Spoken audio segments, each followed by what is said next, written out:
The Biden administration was reportedly blindsided by the scale of Iran's attack against Israel. The Wall Street Journal details the behind-the-scenes situation room meeting on April 13th as 30 missiles quickly and suddenly became 300.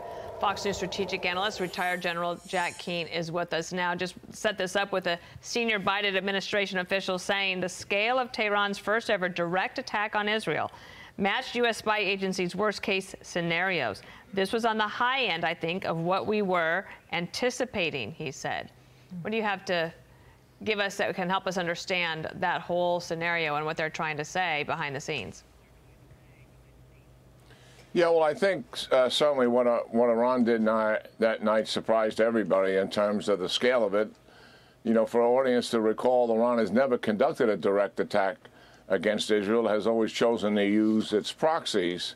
And secondly, despite Israelis killing nuclear scientists, other military officials in Iran, blowing up a portion of the Natanz uranium enrichment nuclear site, conducting airstrikes at the Damascus International Airport against Iran's weapons warehouse, despite all of these things and no reaction from Iran, certainly after a number of days, it became obvious that Iran had made a decision they were going to conduct an attack themselves.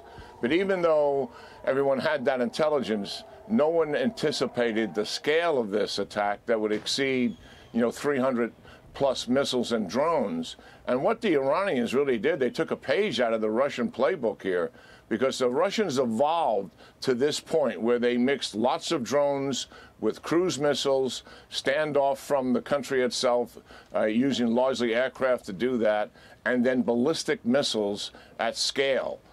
Certainly not at the scale that the Iranians did, but they were using that Russian playbook, which has been working inside of Ukraine.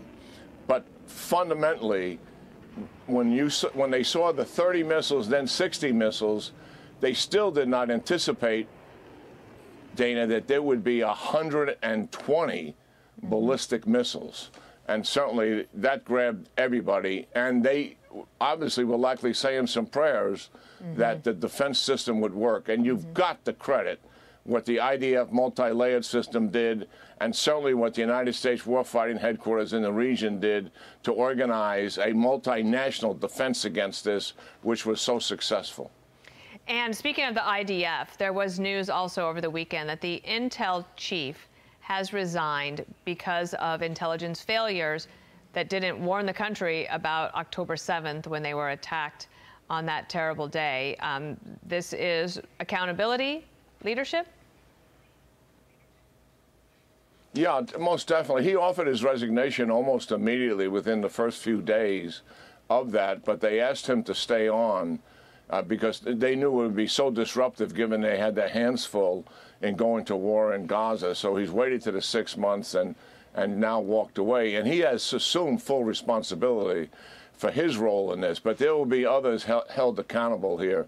I mean, there are reports out, much like we found out concerning 9/11, that the Israelis had some idea that there was going to be a comprehensive attack against them as much as a year out.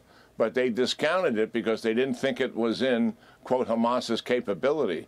The Egyptians gave them a heads up that something big was coming. And we'll have to get the autopsy and the details to find out what distracted them, what did they really miss. Was the violence in the West Bank that was taking place a distraction?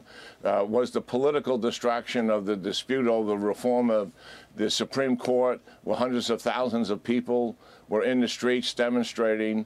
And also, what did they miss in terms of the training and preparation? I mean, they've got huge technological oversight of what has taken place. To miss all of that is really quite stunning. So it'll be, at the end of the day, it's going to be some report. And I think our viewers understand that while the majority of Israelis are supporting the war in Gaza and the aims that President Netanyahu and his war cabinet have established, the majority of the people in Israel also, when the war is over, are expecting Prime Minister Netanyahu to resign, and if he runs for re-election, would likely not be elected because they are already holding him accountable to what took place on October the 7th. Yep, and that autopsy, as you say, is underway, and it will be a stunner, and we'll learn a lot from it. General Jack Keane, thank you.